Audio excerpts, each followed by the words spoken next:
أعوذ بالله من الشيطان الرجيم بسم الله الرحمن الرحيم الحمد لله رب العالمين والصلاة والسلام على رسول الله مولانا محمد مصطفى وعلى آل صحبه وسلم مدد يا الله مدد يا رسول الله مدد يا إفلي الله يا أما بعد. Ceci étant dit, alors on continue le deuxième cours de la journée. C'est vrai qu'aujourd'hui exceptionnellement ils ont été assez rapprochés. Mais normalement, le premier cours, sur tout ce qui a trait à l'aspect culturel, scientifique et artistique de la civilisation musulmane, donc, normalement c'est de midi à 1 heure, pardon, et le cours un petit peu sur la critique de l'orientalisme, où on est dans les derniers, euh, on est dans les derniers cours sur cette thématique. On est sur les derniers cours sur cette thématique. Dans le sens où on va regarder les différents argumentaires. Bon, ça va quand même durer un petit temps, hein, voilà. Mais on va regarder un petit peu les arguments les plus redondants qu'on retrouve chez les orientalistes et justement émettre un petit peu une critique d'un point de vue historique, civilisationnel et aussi à notre humble échelle théologique, dogmatique, etc. Et, euh, et après, le lundi, ce sera un cours sur l'hérésiologie. Mais bien sûr, beaucoup plus orienté d'un point de vue euh, historique. Et donc, les cours du lundi, normalement sur l'orientalisme, etc., sont de 17 h à 18 h. Mohim. Donc, bismillah, on va commencer. Euh, donc là, on va commencer une analyse d'un autre argument problématique qu'on retrouve assez régulièrement chez les orientalistes, c'est le fait que l'islam serait une imitation des deux religions qui l'ont précédé. Donc serait une pâle copie, soi-disant, du judaïsme et du christianisme. Donc les orientalistes ont avancé bon nombre de théories qui vont en ce sens. Certaines, dont le côté fantaisiste d'espace-entendement, sont allées jusqu'à soutenir, avec une argumentation tirée par les cheveux, que l'islam est un dérivé du agarisme, en référence à Agar, Hajar, la seconde épouse du prophète Ibrahim, et donc la mère de Ismaïl, alayhi salam.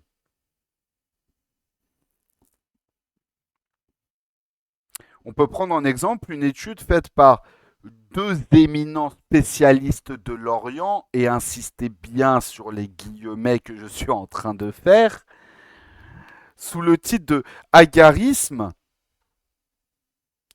la naissance du monde islamique. Donc cette étude a été réalisée par Patricia Crone et Michael Cook et a été publiée en 1977 par la prestigieuse université de Cambridge, dont le sérieux ne fait défaut que quand il s'agit d'islam. C'est-à-dire que très souvent, beaucoup d'études orientalistes traitant de l'histoire islamique, d'une certaine critique, qu'elle soit théologique, idéologique, historique de l'islam et qui vient de Cambridge, très souvent, c'est tiré par les cheveux, comme on dit. C'est très souvent un argumentaire fallacieux. Et tout le problème, comme on l'a vu dans les différents cours, bon, pour TikTok, on en a fait peu, mais pour ceux qui sont sur le serveur Telegram de l'Institut, et d'ailleurs je vous invite à rejoindre le serveur Telegram de l'Institut afin de revoir les rediffusions de cours, beaucoup des arguments et des différentes problématiques qu'on a vues dans nos cours sur l'orientalisme enfin plutôt nos cours sur la critique de l'orientalisme, d'accord, ne sont que des arguments apologétiques. Et j'ai envie de dire le pendant le plus problématique dans la méthode apologétique. Par contre, moi, je ne fais pas monter ici. Je ne fais pas monter. Voilà. Chez eux, c'est un cours. Je ne fais pas monter de gens. Les questions sont à l'écrit.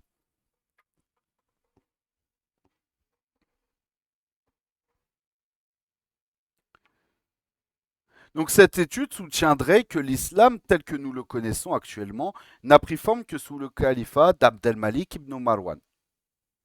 Et ça, c'est un argument, par exemple, qu'on retrouve aussi chez beaucoup de personnes qui se revendiquent coranistes, qui veulent critiquer et rabaisser l'influence historique de la sunna du prophète Mohammed en disant que justement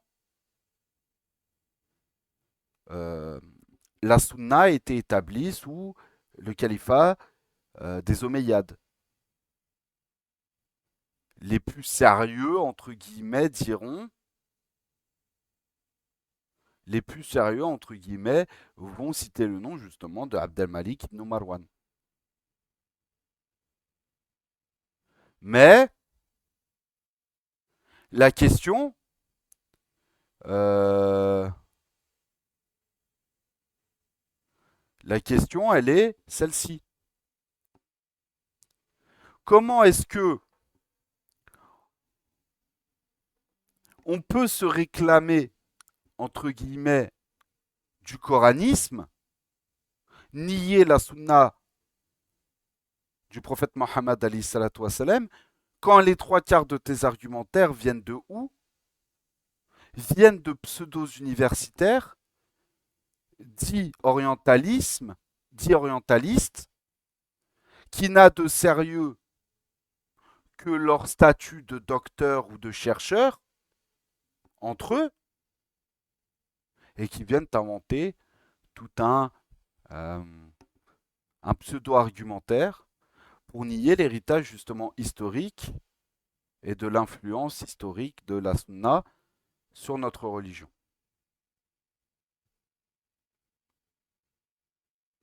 Bah, grand bien te fasse, Aldrius. Grand bien te fasse.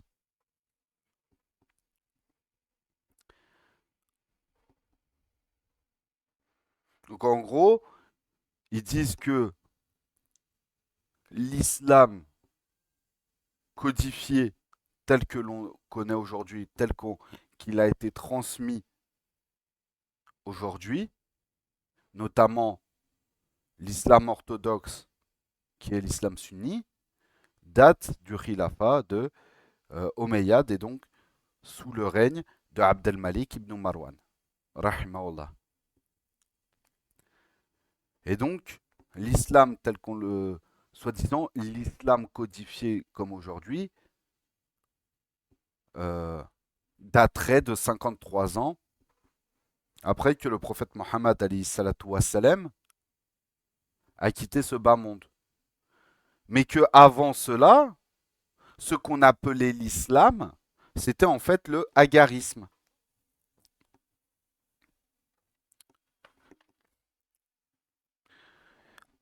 Et donc, pour bien démêler tout cela, qui seraient les... En fait, au niveau du texte, c'est affirmé au présent de l'indicatif. Pour, on va dire, une question de respect de la foi, de la foi musulmane et de respect de, on va dire, des codifications de la foi musulmane, et notamment dans les questions de croyance, etc., quand je vois des affirmations stupides et mensongères sur notre foi et notre croyance, je préfère le mettre au conditionnel pour bien nous démarquer de ces argumentaires et de ces propos. Donc qui seraient les Agaréniens? Ouais, Agaréniens. Car c'est ainsi qu'on appelait les adeptes du agarisme. Selon l'encyclopédie Migne, il s'agirait d'une secte d'apostats, donc des hérétiques, des hétérodoxes, qui vers le 7e siècle, c'est-à-dire la période qui coïncide avec l'avènement de l'islam, euh, c'est, euh, ont renoncé à la foi de l'évangile pour la religion du prophète Mohammed alayhi salatu wassalam. Ils étaient considérés comme des hérétiques parce que ils se déclaraient disciples donc du Christ alayhi salam, mais observaient, mais maintenaient l'observation de la loi juive, donc de ce qui est véhiculé dans le Talmud, dans la Torah, etc., etc. Donc il ferait ce qu'on appelle une sorte de syncrétisme, une sorte de fusion entre le judaïsme, le christianisme, et c'est des positions que la codification de l'Église à cette époque, avec les différents conciles, etc., euh, qui n'étaient pas appréciés. Donc en fait, c'était des gens qui étaient même considérés comme hérétiques aussi d'un point de vue du christianisme. Donc selon les différentes sources chrétiennes se rapportant à cette secte, dont la confusion n'a d'égal que la motivation de leurs auteurs à jeter le discrédit sur l'islam, les Agaréniens, à différentes étapes de l'histoire, vont être assimilés aux Zébionites. C'est une autre branche du christianisme. Puis on ne sait de quelle manière ils vont fusionner avec les Zébionites, c'est une branche du judaïsme. Puis on ne sait pas comment, peut-être, histoire de rigoler un petit peu par l'action du Saint-Esprit, ils vont fusionner avec les Nasara, donc les Nazaréens. Nasara, c'est le terme arabe. Qui sont eux aussi considérés comme un groupe hérétique par les chrétiens à ce moment-là. Et parce que ces différents groupes qui sortent du corpus orthodoxe qui a été établi par les rabbins pour le judaïsme et par l'Église, le Vatican, etc. pour le christianisme, en fait, ces différents groupes-là étant hétérodoxes et ayant dans leur croyance quelques atomes crochus avec l'islam, on va dire, ces orientalistes vont dire que ces personnes-là sont les premiers musulmans et pratiquaient l'islam tel qu'il était établi euh, au temps du prophète Mohammed alayhi salatu wassalam. Ce qui est... Et en fait, cet argumentaire-là est un non-sens. Pourquoi? Cet argumentaire-là est un non-sens parce que pour accepter ce genre d'argumentaire, il faut déjà renier l'influence qu'a eu la sunna du prophète Mohammed sur les premiers temps de l'islam. Et à partir du moment où... Salam alaikum. Et à partir du moment où tu renies l'influence de la sunna sur l'histoire et l'héritage islamique, mais tu peux faire dire ce que tu veux à la religion et tu peux faire dire ce que tu veux, même historiquement parlant, aux premiers musulmans. C'est pour ça que beaucoup de Munkiri Sunna, négateurs de la Sunna, les coranistes, si on les appelle de la manière dont ils se revendiquent ou de la manière dont on les connaît populairement parlant sur les réseaux sociaux et sur Internet ou dans la vraie vie, en fait, l'argumentaire des coranistes, c'est de un, énormément de passion, énormément de nefs, de passion, etc. De deux, les trois quarts de leur argumentaire, c'est des argumentaires qui viennent des coranistes. Donc de non-musulmans. Ou même s'ils ont des noms à connotation arabo-musulmane, ou arabes tout court, il ne faut pas oublier que beaucoup d'arabes orientalistes n'étaient pas, de un, n'étaient pas musulmans, et de deux, avaient une certaine haine, une certaine rancœur vis-à-vis de l'islam.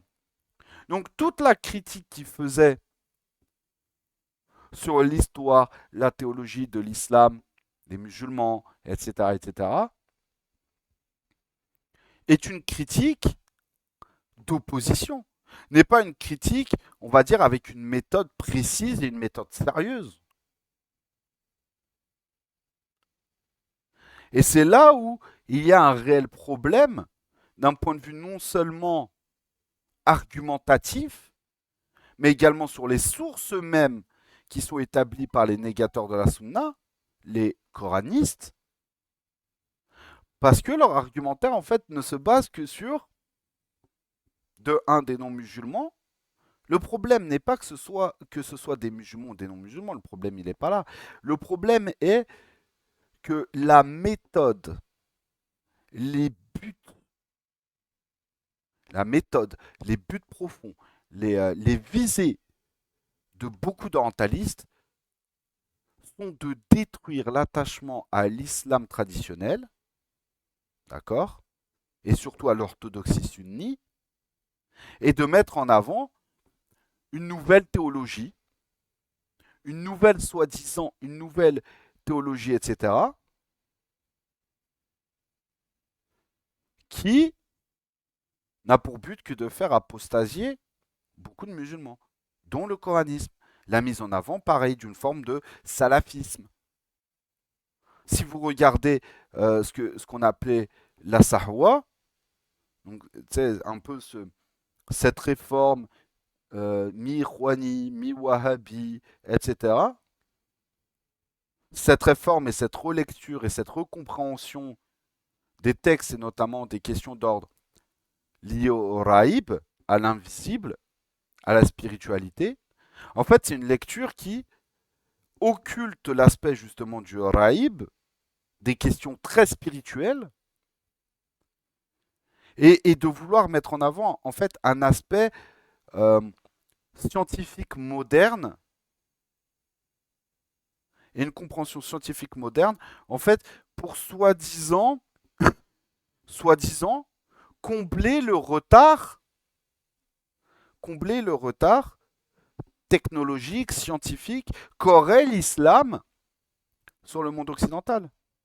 Donc en fait, on va déformer le sens et la compréhension acceptée par la majorité des ulémas sunnis traditionnels pour prendre un espèce d'argumentaire sorti de la Chéchia ou de je ne sais où, pour faire plaisir aux orientalistes, pour appuyer l'argumentaire comme quoi les orientalistes auraient raison en disant que l'islam, d'un point de vue technologique et d'un point de vue civilisationnel, serait en retard sur l'Occident.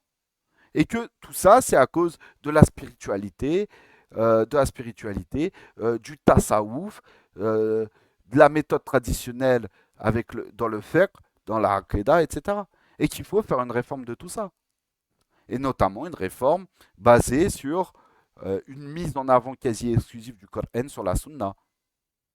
Et en fait, tous ces trucs-là, si il n'y avait pas toute cette méthodologie orientaliste qui vient, parce que l'orientalisme vient d'une opposition à la civilisation musulmane et de l'opposition à deux empires, qui est l'empire chrétien occidental et l'empire islamique oriental.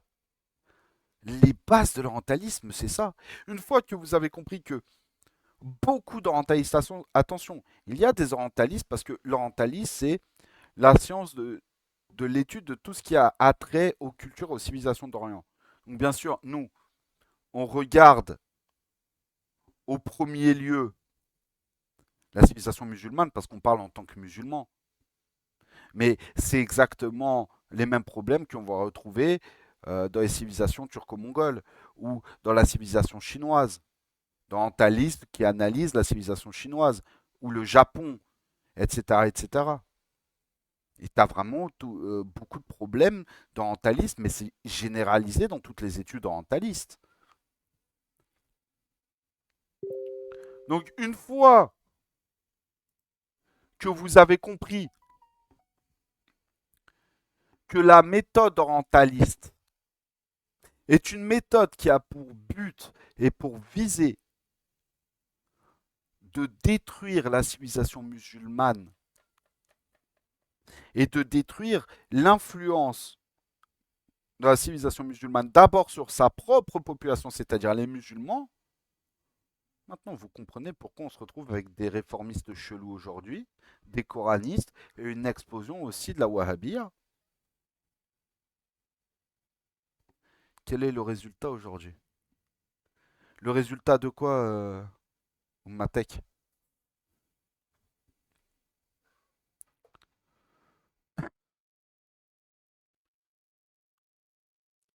Alors, on continue.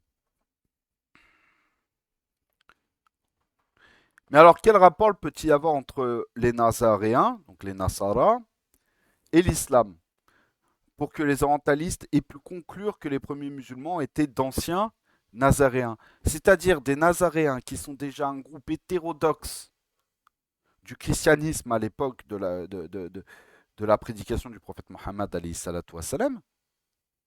Donc c'est-à-dire, c'est déjà un groupe hétérodoxe au christianisme à ce moment-là, qui est combattu par l'Église, qui, de, qui en plus de ça aurait apostasié du christianisme, même dans une branche hétérodoxe, pour devenir soi-disant les premiers musulmans et influencer les premiers musulmans. Il y a un grand problème en fait dans tout ça. Il y a un réel problème.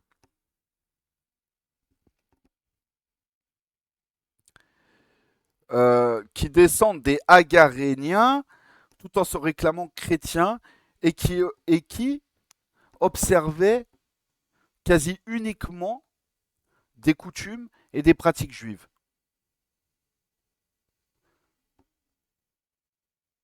Ce qui a permis aux orientalistes de dire qu'au final, l'islam, dans sa prétendue version originale, était au final une christianisation et une vision chrétienne de la pratique juive. Mais ça, c'est en partant du postulat que la codification sunnite que l'on connaît aujourd'hui, cette codification date de donc déjà du Khilafat omeyyade et en plus de ça sous le règne, à l'époque du règne de Abdelmalik ibn Marwan, rahmatullah alayhi. Tant que tu ne mets pas cette base-là dans ta tête, tu ne peux pas développer en fait l'argumentaire qu'il propose. Parce que nous, musulmans traditionalistes, musulmans orthodoxes sunnis, qui connaissons la place et l'importance non seulement dans notre théologie, mais également dans notre histoire et notre héritage historique et civilisationnel qu'est la sunna, bien sûr que partant de ce postulat-là, nous, ça n'a aucun sens en fait leur argument et leur développement. Tu peux écrire 15 livres sur ça, ça ne prend pas. Mais si tu pars du postulat que la sunna, les bases de notre religion, ne sont qu'une invention qui date des Omeyyades, parce que, en gros, pourquoi est-ce qu'ils insistent sur les Omeyyades, le khilafat de Abdelmalik ibn Marwan? C'est soi-disant parce que les Omeyyades étaient opposés à Ali ibn Abi Talib, c'est gros raccourci comme d'habitude, donc ils étaient opposés à Ali ibn Abi Talib, Karamurawa Shafa'a, alayhi salam, que vu qu'ils étaient opposés à ça, qu'ils ont ils ont dû inventer leur propre théologie pour justifier qu'ils avaient raison et pour remettre en avant, par exemple, des sahabis comme Abu Huraira et compagnie, etc., et qu'ils auraient inventé tout ça dans le but de, euh, se donner raison et de justifier le combat et la répression qu'ils ont eu vis-à-vis des Ahlul Bayt. Sauf que ça n'a aucun sens. Pourquoi? Parce que même les primo-shi'a, même les primo-shi'a avaient une sunna. Avaient une sunna qui était liée au prophète Mohammed alayhi salatu wassalam. Les seuls qui n'avaient pas ou très peu de sunna, c'était les Khawarij. Donc ça aurait pu, ça aurait pu en fait prendre et on aurait pu être d'accord si les Khawarij représentaient à cette époque-là une force suffisamment grande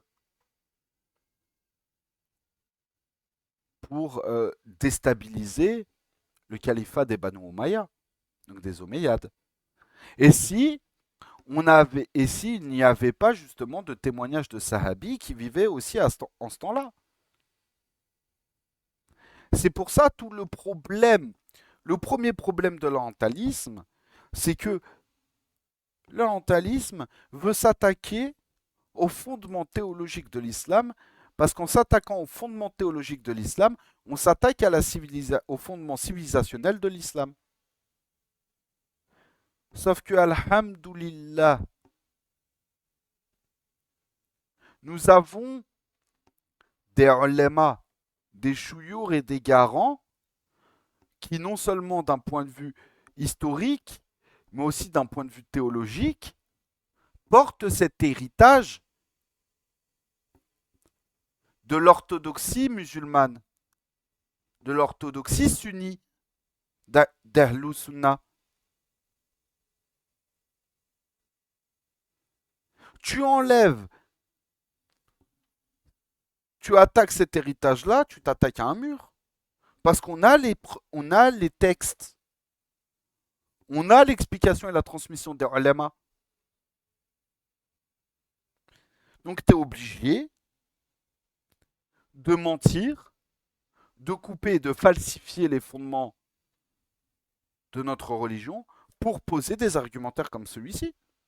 Sauf que le problème, c'est qu'aujourd'hui, avec Internet et les réseaux sociaux, tu tombes facilement sur ce genre de thèse et les personnes qui qui se laissent le plus dominer par leur nefs, leur passion et qui se font le plus influencer par Shaitan, tombent facilement sur ce genre de thèse. Et vu que ce n'est pas la recherche de, soi-disant, ils disent que ouais non moi je fais des recherches pour la vérité, mais non, leur recherche de la vérité n'a pour but que de satisfaire leur nefs, donc leur ego et leur passion. C'est pas une recherche sincère de vérité.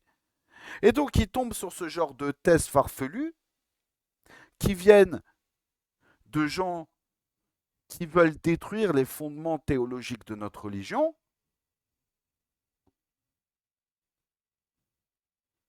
Et en tombant là-dessus, ces gens-là tombent dans ce piège. Et donc commencent à reproduire et à transmettre ce même héritage problématique. C'est le cas de beaucoup de réformistes aujourd'hui, qui sont les héritiers de la Sahwa, ou les Munkirisuna, les coranistes.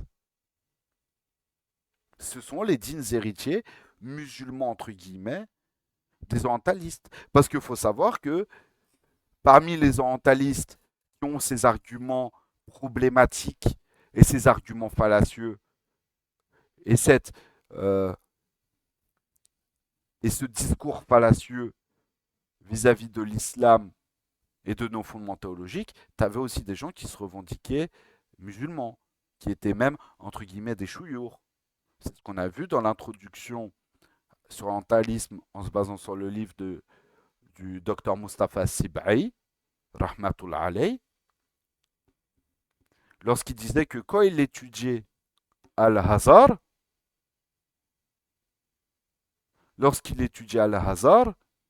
un de ses enseignants Al-Hazar qu'on conspuait le Shiraz Zuhri, rahmatullah alayh, en se basant sur les thèses d'un orientaliste hongrois qui s'appelle Goldziher. Et d'ailleurs, Goldziher était un sioniste assumé.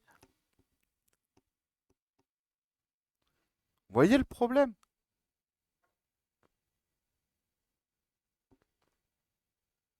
Vous voyez le problème à ce niveau-là?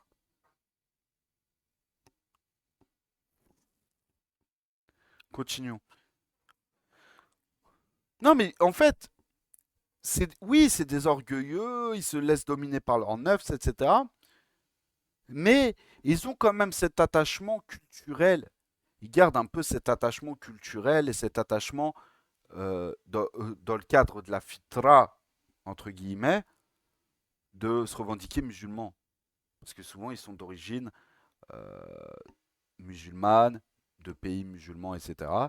Et ils n'osent pas, en fait, se dire que ils renient complètement l'islam parce qu'ils ont cet attachement culturel et cet héritage culturel islamique.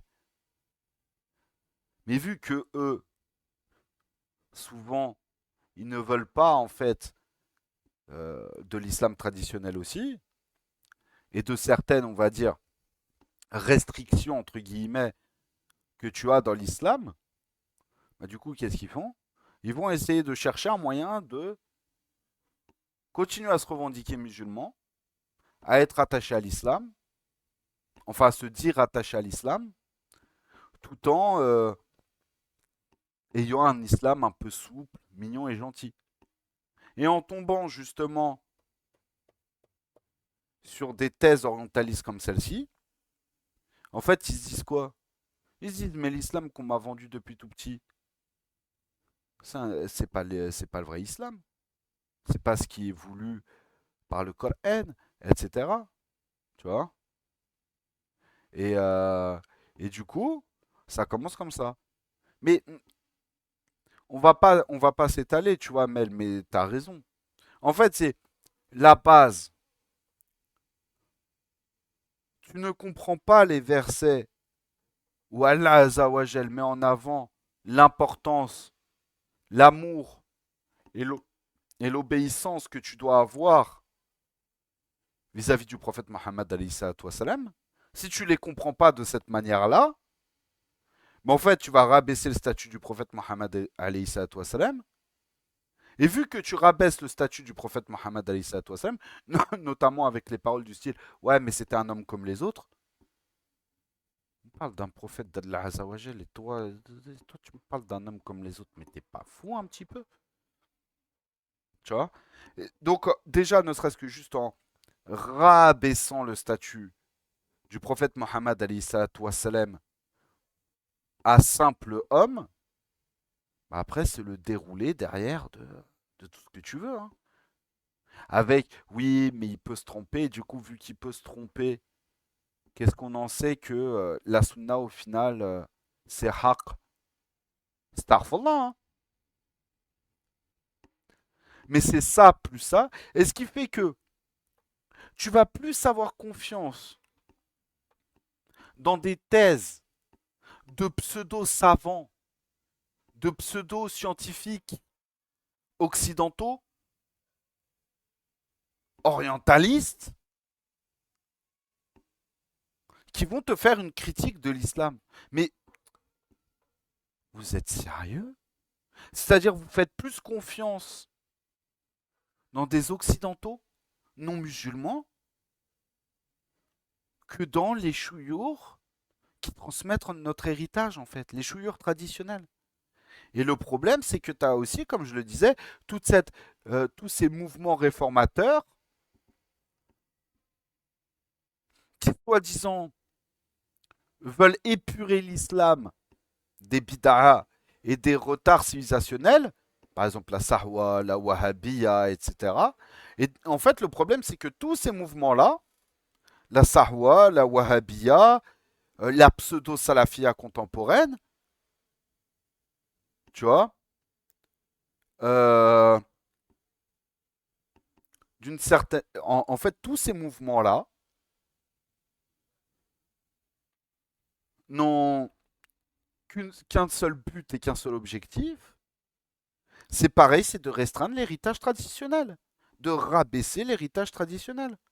Soi-disant, parce qu'il y avait des bid'ah, du koufr, du polythéisme, un retard civilisationnel, parce qu'on était trop ancré dans une recherche spirituelle, etc., et pas sur du concret, du fait scientifique, ce qui fait qu'on était en retard spirituellement parlant, technologiquement parlant, etc. Et en fait, tous ces problèmes-là, en grande partie, viennent en grande partie d'un attachement à un argumentaire orientaliste et à une vision orientaliste des choses. La Wahhabia, après, c'est un cas à part, parce que la Wahhabia, c'est créé du pur jus de l'islam. Sauf qu'en fait, le pendant un peu moderne, un peu le mix entre un autre mouvement réformiste qui est l'Ikhwan al-Muslimin et la Wahhabia, c'est la Sahwa, avec Mohamed Abdou, etc. Euh, Rida, euh, Rida, comment il s'appelait? Ahmed, non, Ahmed Rida, si je me souviens bien. Ah, je sais plus. Mais tous ces mouvements contemporains de la Sahwa, etc., en grande partie, c'est soi-disant en réponse à l'orientalisme que ces mouvements-là sont apparus. Sauf qu'en fait, cette soi-disant réponse à l'orientalisme, tout en ayant un attachement traditionnel à l'islam, en fait, ne s'appuie uniquement que sur des argumentaires orientalistes pour faire leur réforme. Donc tu veux t'opposer à une mouvance qui est problématique pour toi, en ayant le même argumentaire et en te basant sur leur argumentaire, donc indirectement tu leur donnes raison. Donc pourquoi tu veux t'opposer à eux?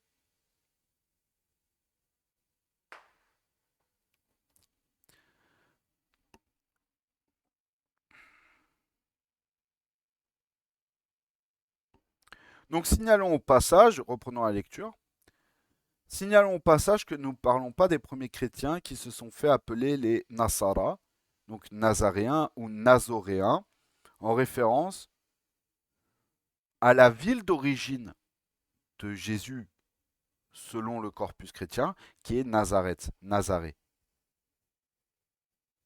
Nazareth.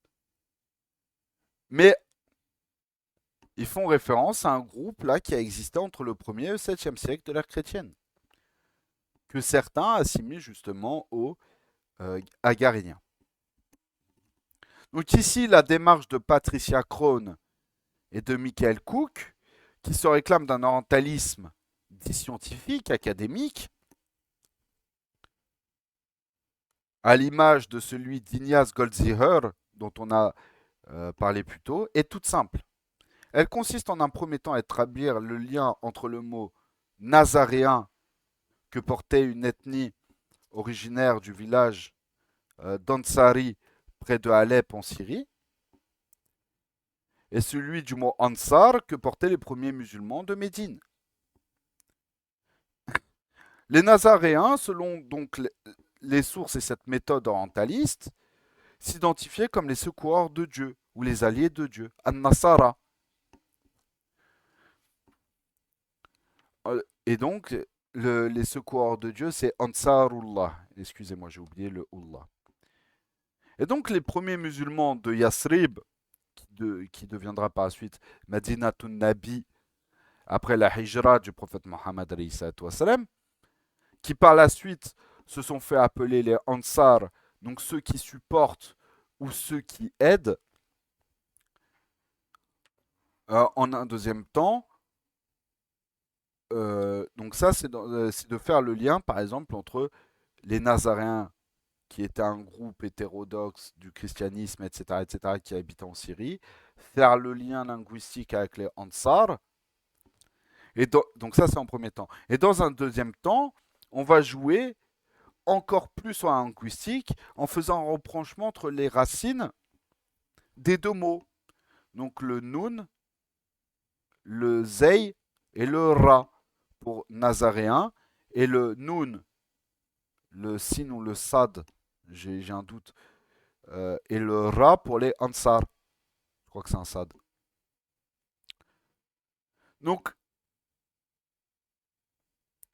vu que ces deux termes, les nazaréens et les ansar, appartiennent tous les deux à des langues kémito, c'est shémito, dans le sens du Shem, la région du Shem. Donc shémito-sémitique. Donc ces deux mots appartenant à des langues shémito-sémitiques, les orientalistes, après cette incroyable gymnastique intellectuelle, bon, on est plus proche du claquage ou de la déchirure que de la gymnastique, hein, soyons honnêtes, vont appeler Ansar, vont déduire que ce sont les Nazaréens qui, en se convertissant à l'islam, se sont fait appeler Ansar.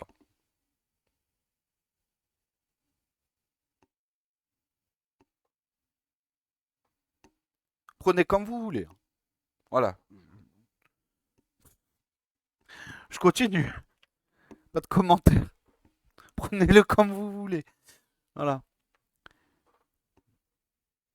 Ce qui fait que ce qui ferait donc le fait que ces Nazaréens, donc les Hagariens, qui est un groupe chrétien hétérodoxe qui au final christianise la pratique juive, donc garde cette pratique juive tout en la christianisant avec des concepts théologiques et spirituels chrétiens, d'accord?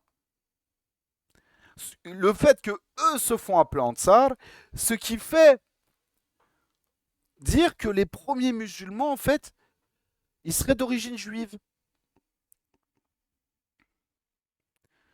Donc, le problème est que tous ceux qui ont soutenu cette thèse l'ont fait sans de donner de détails précis sur l'histoire et le développement de ces mêmes agaréniens.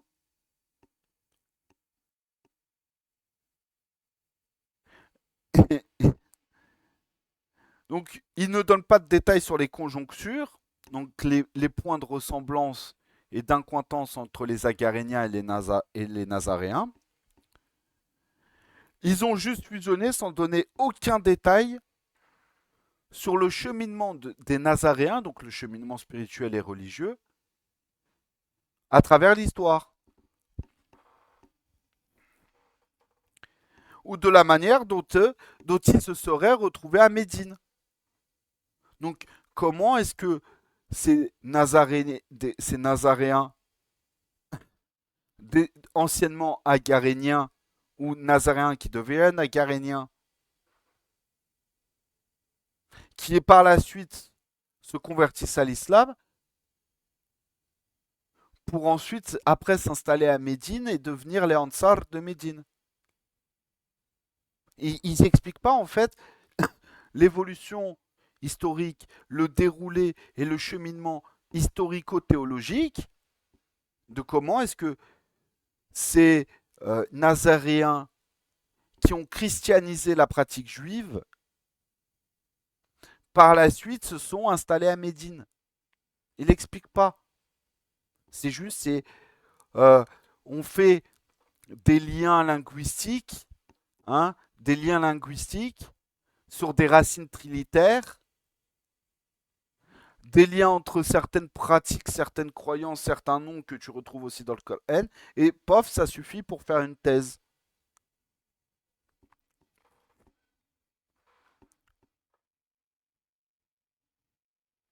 De plus, Patricia Crone et Michael Cook prétendent puiser ces informations capitales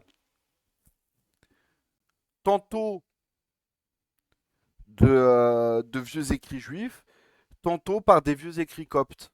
Donc ils ne se basent même pas sur des sources musulmanes. Mais vu que déjà ces gens-là pensent que euh, l'islam traditionnel codifié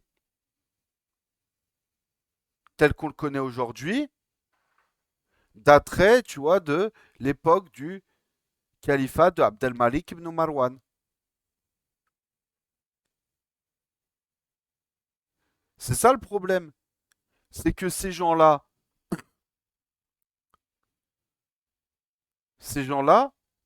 ont déjà complètement déformé l'histoire de la transmission théologique et de l'héritage théologique de l'islam.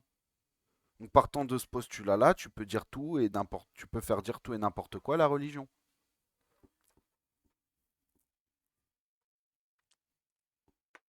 Donc, ils sont écrits tantôt sur des vieux écrits juifs, tantôt sur des vieux écrits coptes, araméens euh, ou syriaques, d'origine inconnue et que les historiens ont négligé. Mais qu'en est-il réellement? Avant de répondre à cela, il faut avoir une idée sur le cheminement du judaïsme et du christianisme après la disparition de leurs prophètes respectifs, alayhim salam.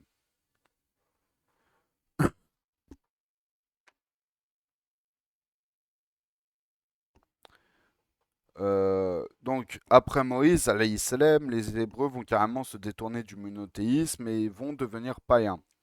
Et ça donne au molokisme. Donc, c'est un culte dédié à Moloch. Euh, souverain dans le Lévitique. Donc, culte dédié à Moloch, dieu des Ammonites. Ce nom dans les langues orientales signifie roi ou souverain. Dans le Lévitique et ailleurs, Dieu défend aux Israélites, sous peine de mort, de consacrer leurs enfants à Moloch. Malgré cette loi, les Juifs adorent cette fausse divinité que la Bible semble désigner sous le nom de Moloch, Baal et Melcom.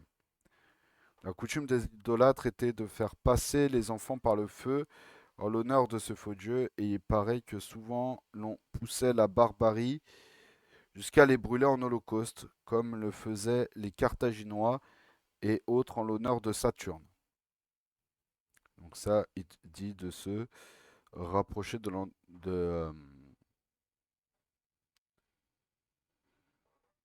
wa alaykoum salam. Voilà, en gros, ils ont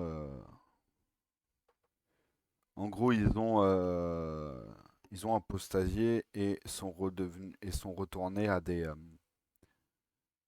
adorations paganistes. Et sacrifient leurs premiers-nés en les jetant dans un brasier en l'honneur de Moloch, divinité anciennement adorée par les Ammonites, qui sont une ethnie cananéenne que le livre des psaumes condamne avec véhémence au chapitre 106. Ils s'attachèrent à Baal-Péor, et ils mangèrent des victimes sacrifiées aux morts, et ils se mêlèrent avec les nations, et ils apprirent leurs œuvres et servirent leurs idoles, qui furent pour eux un piège, et ils sacrifièrent leurs fils et leurs filles aux idoles, ils répandirent le sang innocent, le sang de leurs fils et de leurs filles, qu'ils sacrifièrent aux idoles de Canaan, et le pays fut profané par des meurtres. Donc 106, donc ça doit être le livre, euh, donc le chapitre 106 dans le livre des psaumes, versets 28 à 38. Et donc ça, euh, voilà. Mais en plus de ces pratiques sanguinaires qui semblent avoir trouvé un assentiment inné chez les juifs, et que Gustave Tridon relate aussi bien dans son livre Le molokisme juif. Donc c'est un livre d'études de critique et études critiques et philosophiques du molokisme, euh, qui a été imprimé en 1804, donc de Gustave Tridon. Il y a eu une déformation perverse et immorale de la religion de Moussa alayhi salam. Dieu l'Éternel devient une entité qui inspire des enfants d'Israël, qui s'inspire des enfants d'Israël, puis il s'abaisse à lire le Talmud en se tenant debout, comme le rapporte une maxime du Talmud, car tel est son respect pour ce livre rédigé par des hommes sans scrupules. Donc Dieu dans le ciel lit le Talmud en se tenant debout, tel est son respect pour le livre. Donc ça c'est dans le traité Megillah 21a, Gorée, Osuma. En gros, c'est un extrait du Talmud.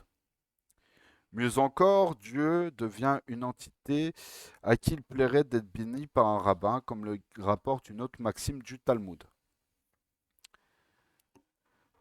Chez les chrétiens, c'est Paul de Tarse. Chez les chrétiens, c'est Paul de Tarse. Et donc, avant, autre petite citation, donc la bénédiction d'un rabbin n'est pas une petite chose. Dieu lui-même est reconnaissant à un rabbin s'il le bénit. J'entrais un jour dans le Saint des Saints et Dieu était assis sur une haute chaise et il me dit bénis-moi mon fils. Je le fis, il me salua et me remercia et s'en alla. Nanana. Et donc chez les chrétiens, c'est Paul de Tarse ou Saint Paul, donc surnommé l'apôtre des gentils, qui est né à Tars, donc une ville en Cilicie, qui aujourd'hui est une région de l'actuelle Turquie, entre l'an 5 et 15 après Jésus-Christ, et il est mort en 64 ou 67 après Jésus-Christ. Et il a eu une vision du Christ sur le chemin de Damas, et, euh, et après il devint un apôtre de Jésus-Christ. Donc chez les chrétiens, c'est Paul de Tarse, grand persécuteur des premiers disciples de Isa, les Isselem, issus des pharisiens.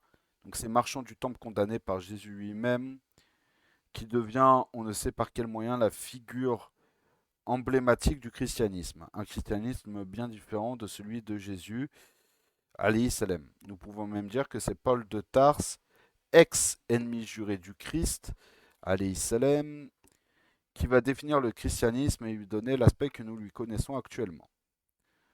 Un christianisme que le Christ, alayhi salam, ne reconnaîtrait pas s'il était ressuscité. D'ailleurs, c'est ça, justement, une des choses que va venir faire Isa alayhi salam lorsqu'il va euh, être renvoyé ici-bas au moment de la fin des temps par Allah Jalla Jalaluhu. Il va venir, comme c'est dit, casser la croix, casser la croix et dire justement aux chrétiens que euh, n'a pas été tué par Dieu et il va dire aussi aux Juifs que vous ne m'avez pas tué et etc., etc. Et remettre en avant justement cette croyance du monothéisme pur.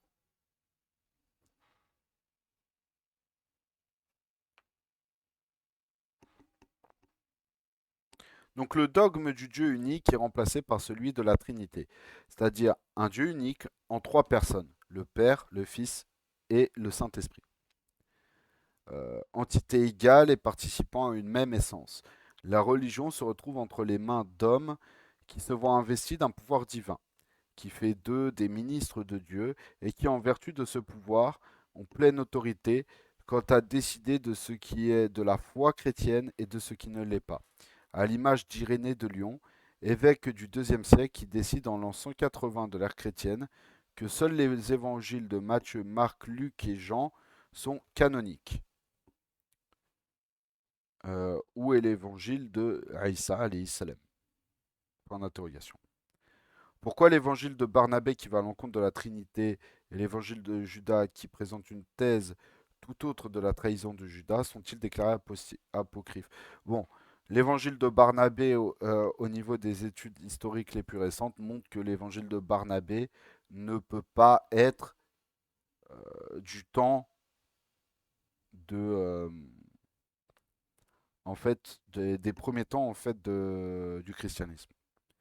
En fait, c'est un écrit qu'ils ont fait passer pour un évangile apocryphe qui ne sort pas du corpus qui sort du corpus traditionnel chrétien, mais qui en fait est une invention de Moriscos d'Espagne euh, pour essayer en fait d'alléger justement la pression de l'Inquisition, pour alléger en fait la pression inquisitrice en Espagne à l'époque, en faisant coïncider des récits que nous connaissons en tant que musulmans sur Aïssa alayhi salam avec la vision qu'avaient par exemple les catholiques au moment de l'Inquisition espagnole. Allah Warlem, mais en tout cas, c'est les études les plus récentes et, et les études aussi sérieuses et les études aussi sérieuses d'un point de vue historique euh, de, de l'évangile de Barnabé en fait vont en ce sens.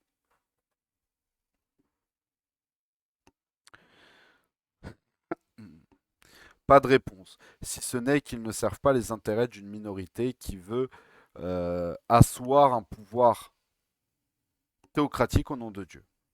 Et donc on va finir avec ça. Donc finalement, quand on analyse bien le cheminement du judaïsme et du christianisme, on se rend compte tout de suite qu'il ne s'agit pas d'une reprise de vieux mythes de l'Antiquité. Les Juifs ont un panthéon de divinités invisibles qui concurrence Dieu l'Éternel dans les cérémonies religieuses. Et comme le démontre Yossif Krivelev dans son livre du sens des évangiles, la Trinité chrétienne semble avoir été importée des vieilles religions d'Asie, puisque le tricéphale représente le Père, le Fils et le Saint-Esprit, n'est qu'une reproduction de la Trimurti hindouiste, représentant les dieux Brahma, Vishnu et Shiva. Et le symbolisme qui entoure les quatre apôtres représentant Matthieu avec la figure de l'ange, Jean avec celle de l'aigle, Luc avec celle du bœuf et Marc avec celle du lion, n'est qu'une reproduction de l'image d'Anubis dans la mythologie chrétienne. Ça, Yossif Krivelev du sens des évangiles. Et attention, il ne s'agit pas là d'une thèse fabriquée de toutes pièces, comme par contre peut le faire certains les orientalistes dont on a parlé plus tôt. Donc, Crook, Michael Cook pardon, et Patricia Crone, qui eux ont inventé leur thèse sur la supposée origine de l'islam. Là, par contre, leur argumentaire est fabriqué de toutes pièces. C'est-à-dire que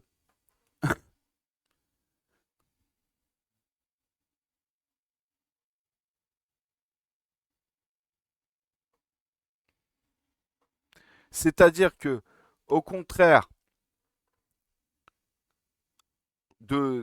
au contraire de ces deux hurluberlus,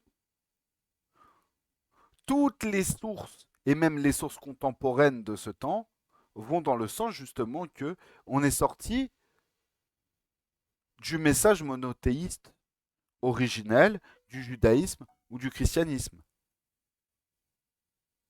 Alors que si tu ne prends pas leur argumentaire sur soi-disant la falsification de la codification de la religion qui daterait de Abdelmalik ibn Marwan, donc un peu plus de 50 ans après que le prophète Mohammed ait quitté ce bas monde, si on ne prend pas en compte cet argumentaire-là, leur, leur théorie fallacieuse ne repose sur rien. Or, il y a suffisamment de sources et de sources, et j'ai envie de dire aussi de d'arguments en faveur justement de la falsification et de la déformation du message originel du judaïsme ou du christianisme. Donc Franck Griès, théologien allemand, déclare dans son livre la désillusion d'un sacerdote après avoir soumis la Bible chrétienne à une étude critique que sur les 89 chapitres composant les 4 évangiles, 80 d'entre eux ne sont qu'une reprise de la vie et des enseignements de Krishna et de Bouddha. Tout ceci nous renvoie à ce que disait Osman ibn Affan radiallahu anhu. Le voleur aimerait bien que tout le monde devienne voleur comme lui, afin qu'il ne soit plus montré du doigt. Et c'est dans cet état que se retrouvent nos orientalistes, eux qui n'ont gardé des religions de Moussa et de Isa alayhim salam que le nom qu'ils aimeraient bien et qui aimeraient bien faire croire que l'islam, elle, ne jouit d'aucune authenticité. Ce qui va conditionner l'esprit de toute personne cherchant à se documenter sur l'islam. Car toute étude objective de l'islam et des enseignements de son prophète, alayhi salatu wassalam, ne peut aboutir qu'à la conclusion d'Alphonse de Lamartine, qui a dit que l'islam est un christianisme purifié.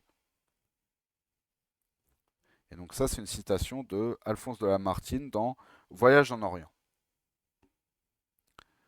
Ce qui implique que Mohammed, alayhi salatu wassalam, est bel et bien un prophète, que le Coran provient de la même source dont proviennent la Torah et l'Évangile, c'est-à-dire Allah Jalla Jalaluhu, et que l'islam n'est qu'un retour aux sources pures du monothéisme.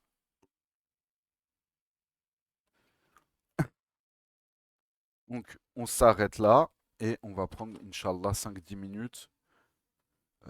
On va prendre, Inch'Allah, 5-10 minutes de questions.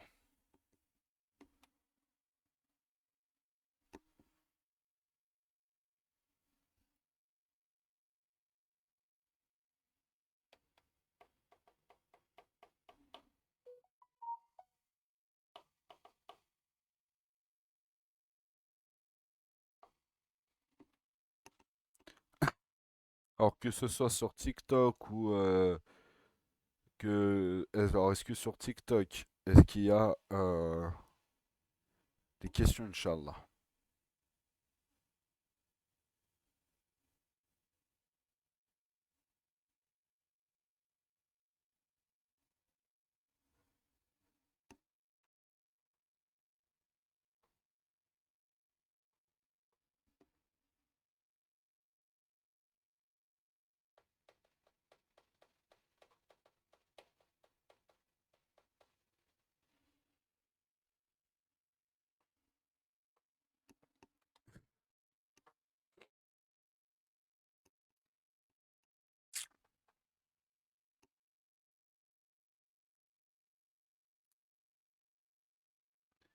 Si c'est trop beau, Inch'Allah, on va s'arrêter là.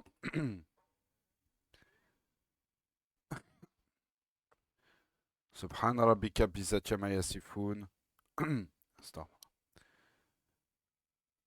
اللهم صل وسلم على سيدنا محمد عدد ما في علم الله صلاة دائمة بدوام ملك الله سبحان ربك بعزة ما يصفون وسلام على المرسلين والحمد لله رب العالمين الفاتحة.